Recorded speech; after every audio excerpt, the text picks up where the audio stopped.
सूरह नमल आयत 33 औज़ुबिल्लाहिस्समीउल-अलीम मिनश्शैतानिर्रजीम बिस्मिल्लाहिर्रहमानिर्रहीम।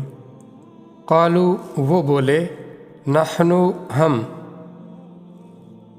उलू वाले, कुव्वतिन कुव्वत वाले, व उलू और वाले, बासिन शदीदिन बड़े लड़ने वाले,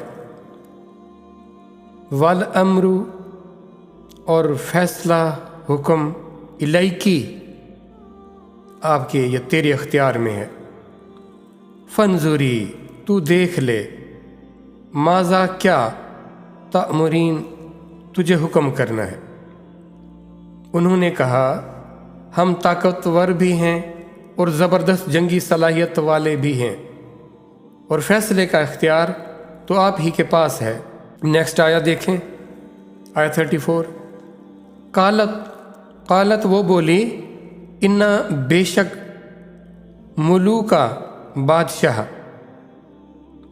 इज़ा दाखलू जब वो दाखिल होते हैं, करियतन किसी बस्ती में, अफसदूहा उसे तबाह कर देते हैं, फसाद बर्पा कर देते हैं। वजअलू और कर दिया करते हैं, आइज़्ज़ता मुअज़्ज़िज़ीन को, अहलिहा वहाँ के, अज़िल्लतन ज़लील, व कज़ालिका और इसी तरह यफ़अलून वो करते हैं। उसने कहा कि बादशाह जब किसी बस्ती में दाखिल होते हैं तो उसमें फसाद बर्पा कर देते हैं और उसके मुअज़्ज़िज़ लोगों को ज़लील कर देते हैं और वो ऐसे ही करते हैं। नेक्स्ट आया में देखें, आयत 35। व इन्नी और बेशक मैं, मुरसिलातुन भेजने वाली हूँ, इलैहिम उनकी तरफ, बेहदियतिन एक तोहफ़ा, फनाज़िरातुन फिर देखती हूँ, बिमा क्या, यरजिउ लौटते हैं वो, मुरसलून कासिद, तो मैं उनकी तरफ अपना एलची कुछ तहफ़ के साथ भेजती हूँ, फिर देखती हूँ कि वो क्या जवाब लेकर वापस आते हैं। यहाँ पर वो एक वाक़या जो हो चुका उसका इजहार किया जा रहा है, मेरे आपके लिए बल्कि सारे इंसानों के लिए, कि कैसे उस मामले को निपटाया गया।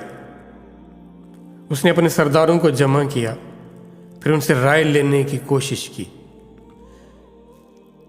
आगे से अब देखें, जितना एहतराम, जितनी कदर आप इज़्ज़त दूसरों को देते हैं तो दूसरे उसका इजहार ज़रूर किया करते हैं। जब आपने उनको तरबियत की हुई हो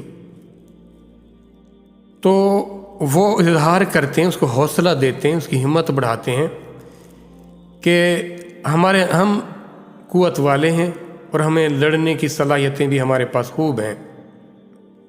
पहले वो अपनी हैसियत को बताते हैं, फिर उसके बाद फैसला ये करते हैं कि हम फैसला नहीं करेंगे, फैसला आप करेंगे।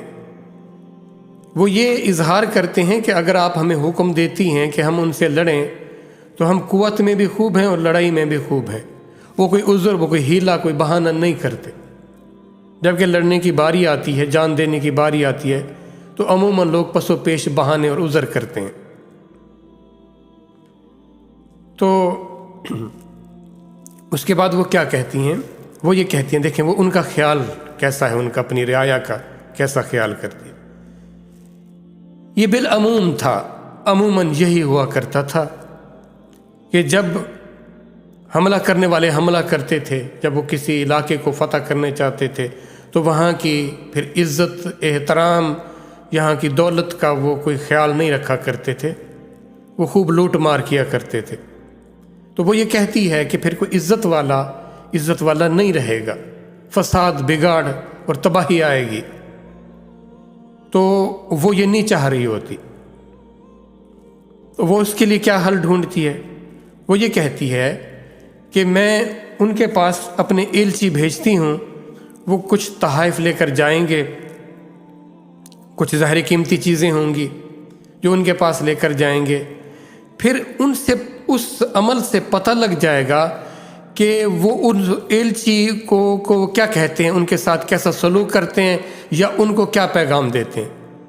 اگر ان کو مال دولت یہ ساری چیزیں چاہیے ہوں گی تو اس کا مزید وہ مطالبہ کریں گے، تو وہ اس کام کے لیے اپنے ایلچی کو بھیجتی ہے، اور وہ تحفے وغیرہ، وہ مال اسباب، جو قیمتی چیزیں ہو سکتی تھیں، وہ لے کر ان کے پاس آتے ہیں۔ اب دیکھنا یہ ہے کہ پھر اگلا کیا ان کے ساتھ کیا جاتا ہے، عمل کیا آتا ہے ان کی طرف سے، حضرت سلیمان علیہ السلام کی طرف سے کیا جواب آتا ہے۔ اب دیکھیں، ایک سیکوینس کے ساتھ اللہ ہمیں وہ واقعات بتا رہے ہیں۔ ان واقعات سے بہت سارے اچھے فیصلے، بہت ساری سبق، بہت ساری عبرتیں حاصل کی جا سکتی ہیں، حکمت، راز، بھید اس سے حاصل کیے جا سکتے ہیں۔ جتنا آپ اس میں غور کریں گے، ڈیپتھ میں جائیں گے، اتنا اس سے آپ کو فائدہ ہوگا۔